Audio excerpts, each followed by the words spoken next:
यशासह लाभ हवा तर थोडा संयम ठेवा. शांत पाण्याची खोली ही नेहमीच जास्त असते.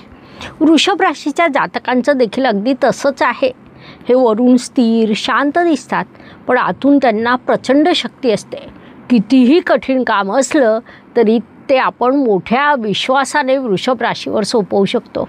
भाग्य व शुभसंकेत या दृष्टीने विचार केला असता वृषभ जातकांसाठी अनेक शुभसंकेत निर्माण झाले आहेत. प्रामुख्याने सांगायचं झाल्यास गुरुदेव उच्चीचे होऊन तुमच्या भाग्य व लाभस्थानावर दृष्टी टाकणार आहेत, ज्याला आपण अत्यंत मोठा शुभसंकेत म्हणू शकतो. त्यानंतर राशी स्वामी त्रिकोणात जाणार आहे, ज्यामुळे तिथे केंद्र त्रिकोण राजयोग निर्माण होईल. तुमच्या लाभस्थानात शनिदेव विराजमान आहे, दशम स्थानात राहू ग्रह विराजमान आहे. असे अनेक शुभसंकेत या काळात निर्माण झालेले आहे. त्यांच्यापासून अत्यंत शुभ परिणाम देखील प्राप्त होणार आहे. या काळाचा सदुपयोग करा.